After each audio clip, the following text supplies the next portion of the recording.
Yang pertama itu adalah pengertian model pembelajaran bahasa learning, yang kedua ada tujuan model problem bahasa learning, yang ketiga ada karakteristiknya, yang kedua adalah impact dari PBL ini. Yang pertama, selanjutnya itu ada kelebihan dan kekurangan, lanjut ada penerapan pada model problem bahasa learning, hubungan metode, strategi pendekatan model dan kerangka kerja dalam PBL, dan kerangka konseptualnya. Yang pertama kita masuk ke dalam pengertian PBL, di mana pengertian PBL ini yang merupakan model pembelajaran yang dalam proses peserta didiknya ini dihadapkan ke dalam satu permasalahan nyata yang pernah dialami oleh peserta didik. Nah, menurut Lydia Asmoro berpendapat bahwa model pembelajaran berbasis masalah merupakan proses belajar mengajar yang menyuguhkan masalah konseptual sehingga peserta didik terangsang untuk belajar sendiri. Lanjut untuk tujuan model pembelajaran bahasa learning ini, yang pertama yaitu mengintegrasikan pengetahuan dan keterampilan dari berbagai bidang melalui proyek-proyek yang lebih kompleks dan multidisiplin dengan pembelajaran dan pekerjaan yang otonom, di mana masalah tidak terstruktur yang membutuhkan penelitian, di mana otonomi akan mengarah pada penelitian dan pencarian informasi, dan dalam konteks itu sangat penting untuk pengembangan kemampuan pada peserta didik untuk membedakan informasi mana yang dapat diandalkan dan mana yang tidak. Selanjutnya di sini adanya kerja tim, yang dimana kerja tim tersebut mempersiapkan siswa untuk lingkungan sosial. Selanjutnya evaluasi diri dan kritik diri terhadap kepuasan diri, mencoba untuk melihat dan melampaui ide-ide dan pengetahuan mereka sendiri. Lanjut kita masuk ke dalam karakteristik model PBL ini, di mana model PBL banyak macamnya. Karena itu untuk membedakan harus dilihat dari ciri-ciri tertentu. Yang pertama yaitu PBL sebagai sebuah rangkaian kegiatan mulai dari perencanaan, pelaksanaan sampai evaluasi. Yang kedua yaitu pembelajaran berbasis masalah yang menempatkan masalah sebagai kata kunci dari proses pembelajaran sendiri. Yang ketiga yaitu pembelajaran berbasis masalah di beta pun juga tetap dan kerangka bukan pendekatan ilmiah dan dilakukan dengan menggunakan pendekatan berpikir deduktif dan induktif. Nah, dalam model PBM juga mempunyai karakteristik yang membedakan dengan model pembelajaran yang lain. Nah, menurut saya karakteristik yang maksud dikemukakan oleh model yang dikutip oleh institusi. Yang pertama kita masuk ke learning student center, yaitu proses pembelajaran dalam PBL lebih berorientasi pada siswa sebagai orang belajar. Yang kedua yaitu authentic problem from the organizing focus for learning, yang dimana masalah yang disajikan kepada siswa adalah masalah yang otentik, sehingga siswa mampu dengan mudah memahami masalah tersebut serta dapat menerapkannya dalam pendidikan yang profesional nantinya.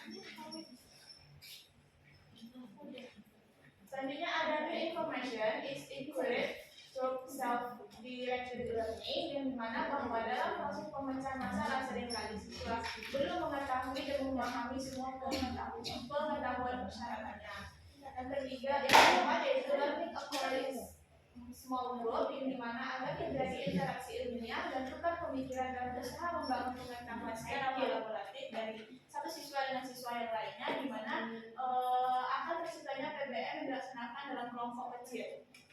Yang kelima adalah teacher act of fasilitator, yang artinya pada pelaksanaan PBM guru hanya berperan sebagai fasilitator di sini. Selanjutnya dalam siklus pembelajaran akan disampaikan oleh rekan saya, selanjutnya mengenai sistem pembelajaran atau langkah-langkah dalam pembelajaran PBL. Di mana dalam PBL itu terdapat 5 fase. Yang pertama itu ada orientasi siswa pada masalah, di mana orientasi siswa pada masalah itu dilakukan pada awal pembelajaran. Nah, orientasi siswa pada masalah itu bisa berupa pertanyaan formatif atau video yang memancing siswa untuk berpikir kritis.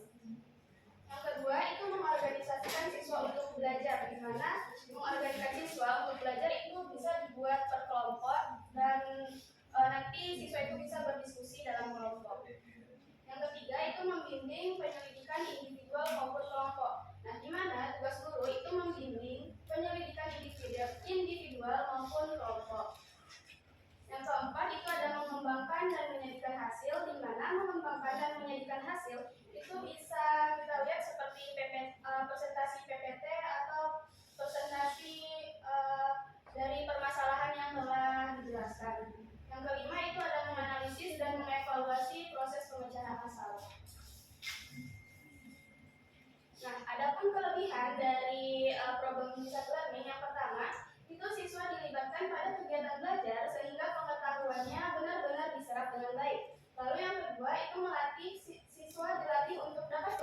bersama dengan siswa lain.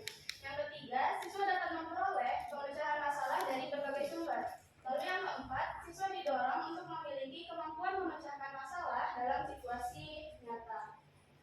Selanjutnya, siswa memiliki kemampuan membangun pengetahuannya sendiri melalui aktivitas belajar. Lalu terjadinya aktivitas ilmiah pada siswa melalui kerja kelompok, serta siswa terbiasa menggunakan sumber-sumber pengetahuan.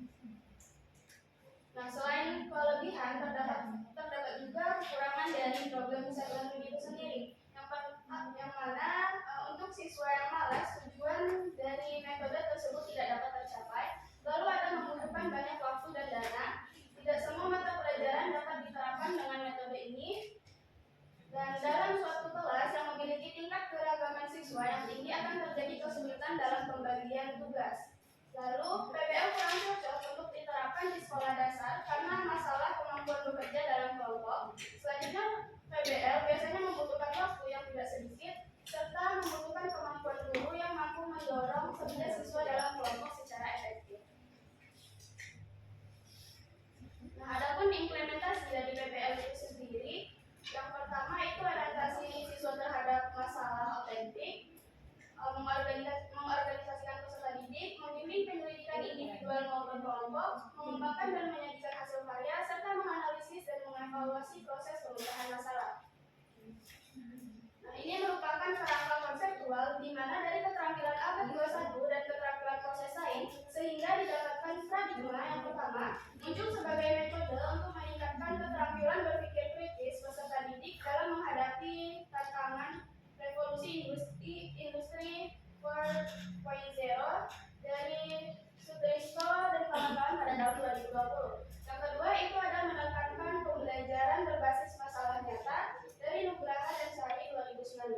Lalu yang ketiga berpusat pada peserta didik Rahmawati dan Widodo pada tahun 2021 serta pembelajaran berbasis kolaborasi dan diskusi dari Prasetyo tahun 2022.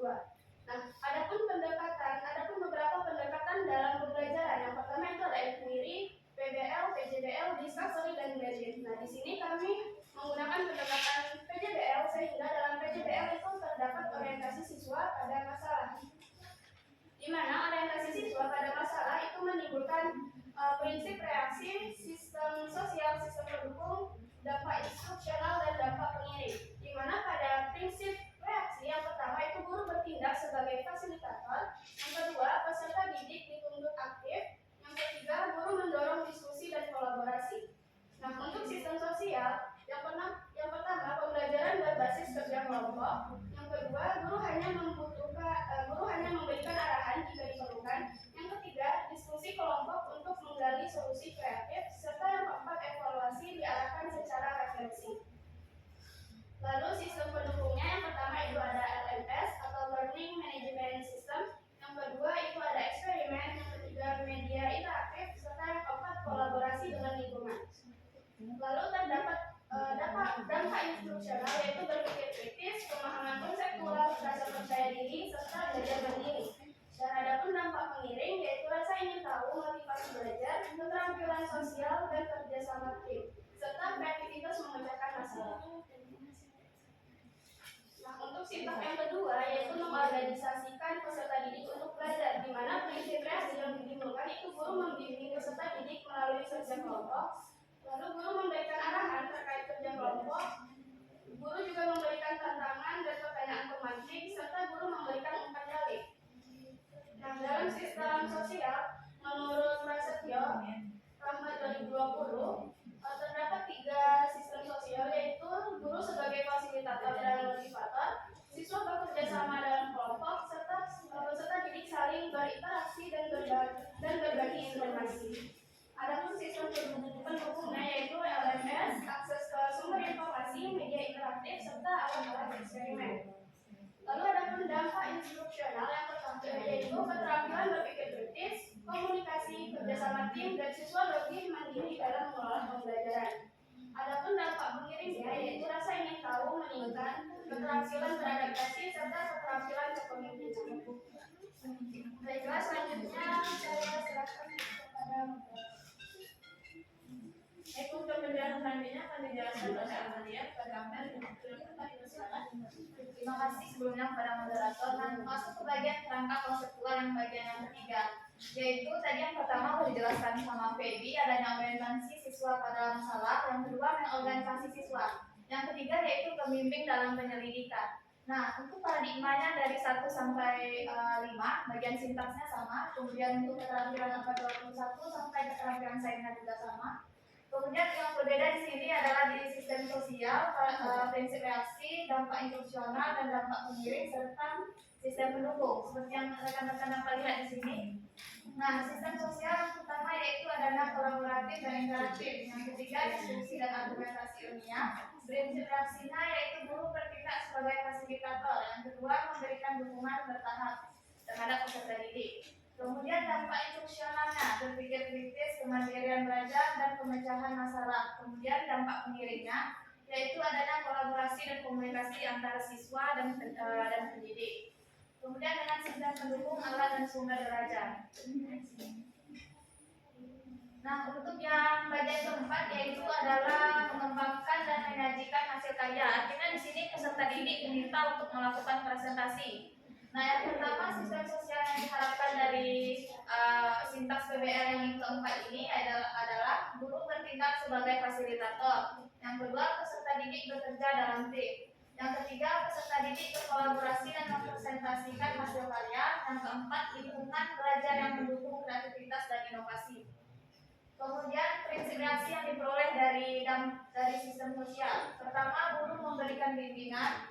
Kemudian guru memfasilitasi diskusi dan refleksi. Yang ketiga, guru memberikan umpan balik dan evaluasi terhadap peserta didik. Kemudian adanya dampak instruksional, peserta didik mampu mengintegrasikan sebagai sumber informasi, berpikir kritis, meningkatkan keterampilan komunikasi dan memperkuat keterampilan presentasi. Kemudian dampak pengiringnya yaitu meningkatkan rasa percaya diri, rasa tanggung jawab, motivasi belajar dan berinovasi. Serta sistem pendukung yang digunakan di sini adalah LMS, alat-alat eksperimen, kemudian media interaktif dan akses teknologi digital. Nah, untuk yang terakhir yaitu menganalisis dan mengevaluasi proses pemecahan masalah. Di sini adanya sistem sosial. Yang pertama lingkungan diskusi yang terbuka, kemudian yang kedua kolaborasi dalam evaluasi, yang ketiga tanggung jawab kolektif. Kemudian prinsip reaksi yang diperoleh, guru bertindak sebagai fasilitator, mengajukan pertanyaan kritis terhadap siswa. Yang ke dampak instruksionalnya, meningkatkan pemahaman konseptual, kemampuan berargumen serta berpikir kritis. Kemudian dampak pengiringnya, menumbuhkan sikap reflektif, mengembangkan mindset berbasis bukti. Kemudian sistem pendukungnya adanya rubrik evaluasi. Nah, ini adalah kerangka hubungan model PBL, yaitu adanya metode PBL, strategi PBL, pendekatan PBL, kemudian model PBL dan kerangka kerjanya. Seperti yang rekan-rekan dapat dilihat di sini ada 3 pembagiannya: konsep dasar, implementasi, desain, evaluasi. Untuk di Indonesia yaitu kita fokus ke bagian model problem based learning, yang mana untuk model PBL itu sendiri dapat disimpulkan bahwa yang pertama implementasi sintaks, reaksi prinsip-prinsip, sistem sosial, sistem pendukung, dan sistem evaluasi.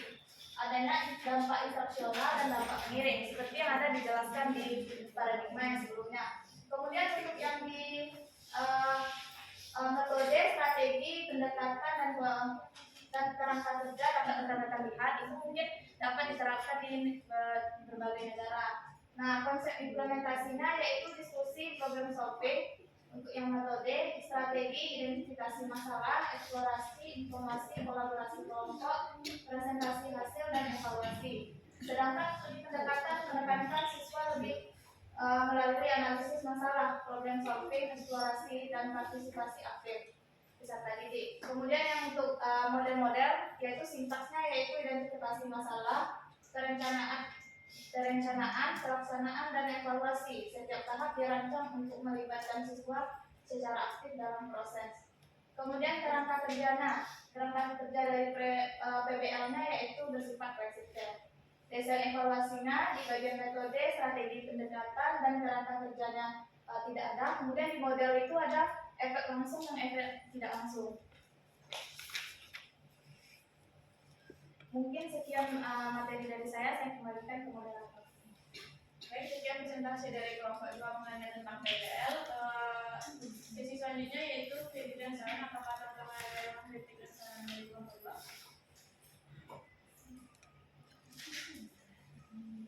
Untuk dipersilakan. Baik, terima kasih moderator. Perkenalkan, nama saya Andi Aulia dengan NIM 2203303. Izin memberikan kritik dan saran kepada kelompok penyaji. Tadi kan pada bagian slide di konseptual itu kan ada bagian dampak instruksional dan dampak penyidik. Mungkin sebaiknya untuk warna abu-abu itu diganti yang lebih terang lagi agar lebih jelas untuk keterangan itu. Terus untuk di slide ulangan,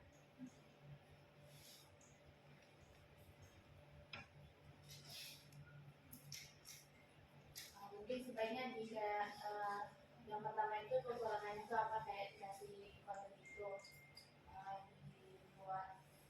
dibuatkan gitu kan, mungkin bisa diadakan. Terima kasih kepada Anda yang sudah mengkritik dan memberi saran mengenai tentang PPT dan perubahan warna. Ada apa yang lain? Jika tidak ada, lanjut ke sesi selanjutnya yaitu sesi diskusi tanya jawab. Apa ada yang ingin bertanya mengenai tentang materi PBL ini?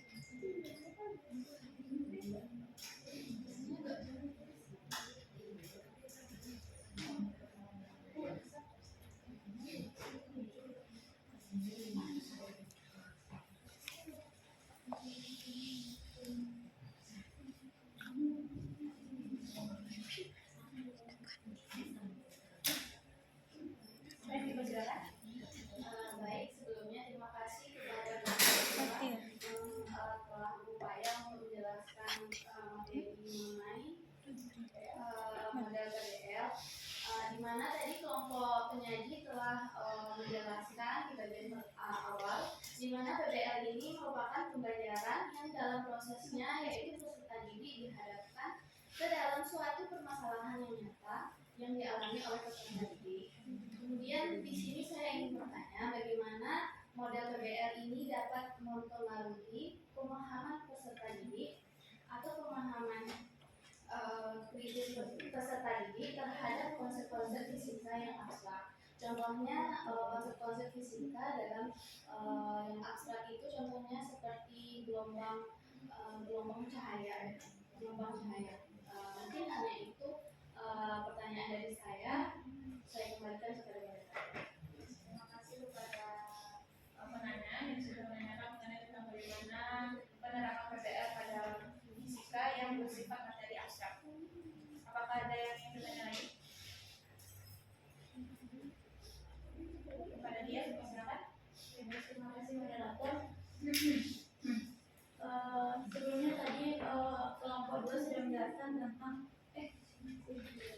sebelumnya perkenalkan nama saya Nisa Jawaka, NIM 220330558. Tadi kelompok 2 sudah menjelaskan tentang model pembelajaran problem-based learning dari konsep dasar hingga evaluasinya.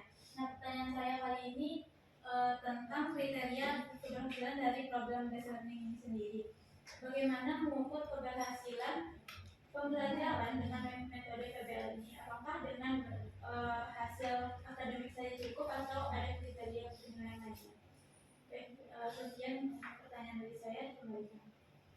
Terima kasih pada dia yang sudah menanyakan mengenai tentang bagaimana cara kita mengetahui PBL ini bisa. Untuk pertanyaannya bisa dikirim kepada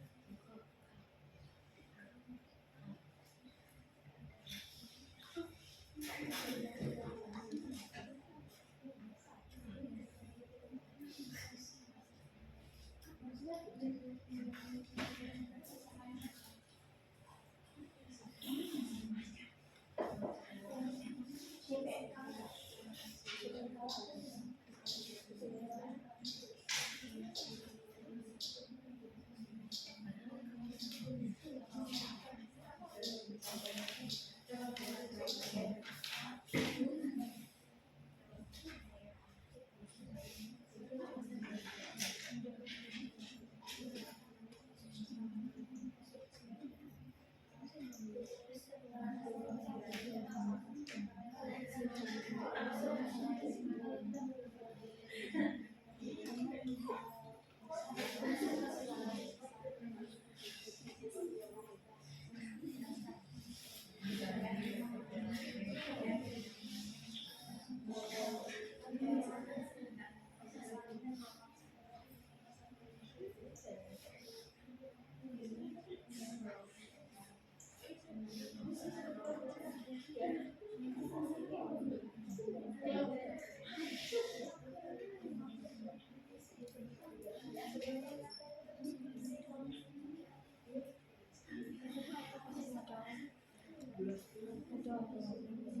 saya akan menjawab pertanyaan dari Mbak Fatimah. Mengenai tentang penerapan PBL pada pembelajaran fisika dengan materi yang abstrak pada gelombang cahaya itu, PBL ini kan mengenai tentang penyelesaian masalah, tidak dalam bentuk proyek, dalam bentuk hasil bentuk karya ya. Jadi kalau PBL itu kan kita menyelesaikan masalahnya saja, misalnya dalam kehidupan sehari-hari itu kan senter dimasukkan ke dalam apa kan menjadi pembelokan ya,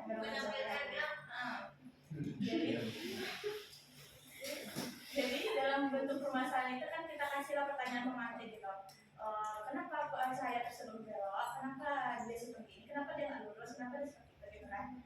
Nah, jadi dalam bentuk PBL itu kita penyelesaian masalah hanya dalam bentuk mengidentifikasi masalahnya tersebut. Jadi kita identifikasi, kita beri masalah pada siswa, identifikasi, penyelesaian, dan evaluasi. Karena kalau PJBL itu kita menghasilkan sebuah karya, kalau PBL hanya menyelesaikan masalahnya saja. Tadi kan juga pertanyaannya kayak PBL itu bisa nggak mencapai kemampuan berpikir kritis siswa kan?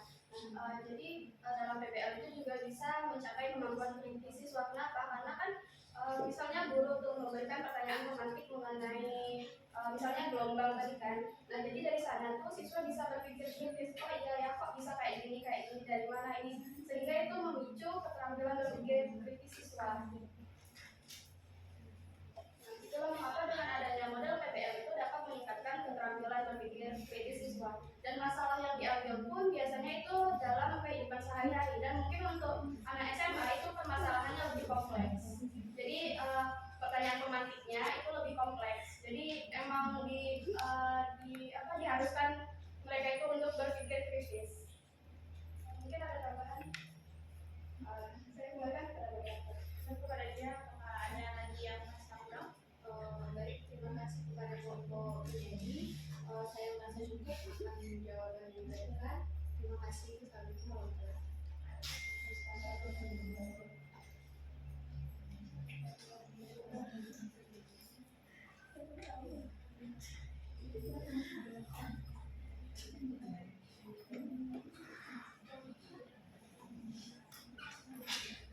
wabarakatuh.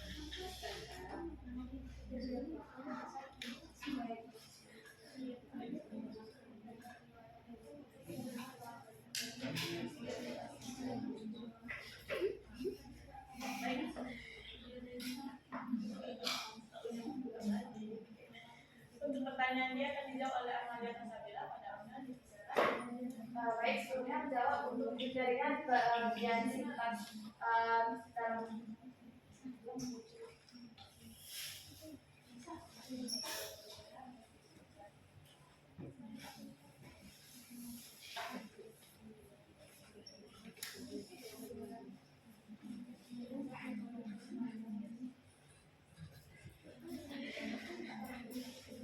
untuk pertanyaan dia tadi yaitu tentang kriteria dalam penilaian untuk model-model PBL. Nah, yang bagian pertama yaitu bagian sintaks pembelajarannya, yang mana kan sintaks pembelajarannya tadi ada 5.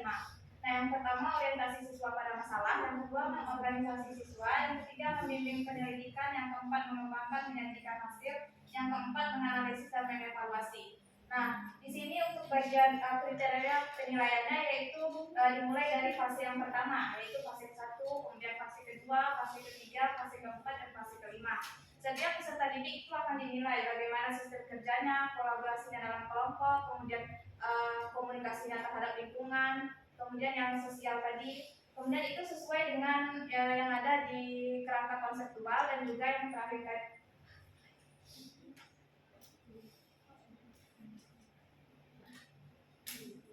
yang ada di kerangka konseptual, yaitu di bagian prinsip reaksi, sistem sosial, kemudian dampak interaksional, dampak instruksional, dan dampak pengiring. Kemudian yang ini yaitu dampak instruksional, dampak pengiring ini adalah peserta yang mana diharapkan seperti yang dijelaskan kelompok penyaji, peserta didik itu dapat diharapkan mampu untuk memenuhi kriteria dari sistem sosialnya, dampak instruksionalnya, dampak pengiring, prinsip reaksi. Kemudian hal yang paling penting di sini di model PBL mungkin sedikit menguatkan kepada rekan-rekan sekaliannya. Untuk di model PBL ini kita tidak membuat alat. Nah, mungkin kalau di sekolah nanti di SMA nanti rekan-rekan membuat LKPD atau sebagainya, ada yang membuat alat itu masuk ke model-model di PJBL. Mohon diperhatikan. Nah, kemudian untuk yang di model PBL ini hanya untuk permasalahan yang ada yang bersifat kritis, yang mana permasalahan yang bersifat kritis itu misalnya di bagian materi arus bolak-balik, kemudian siswa diberi pertanyaan yang bersifat kritis, kemudian siswa diminta untuk memecahkan masalah, atau kemudian siswa yang kedua hubungan yang di arus bolak-balik itu terhadap lingkungan. Mungkin untuk kriteria penilaian yang lebih rincinya bisa dipelajari di pada mata kuliah asesmen. Mungkin sekian dari saya kembalikan ke moderator. Nah, saya menambahkan juga dari pertanyaan dia tadi, apakah penilaian PBL ini hanya pengetahuan? Tidak, tentunya tidak dalam pengetahuan, tentunya dalam keterampilan juga, keikutsertaan siswa dari antara individu per individu, keaktifannya, terus antara interaksi antara guru dan siswanya. Jadi tidak mentok di pengetahuan saja. Terutama kita juga mengetahui dulu kita ada pengetahuan penilaian pengetahuan dan penilaian keterampilan. Jadi keterampilan juga perlu dinilai juga dalam PBL ini.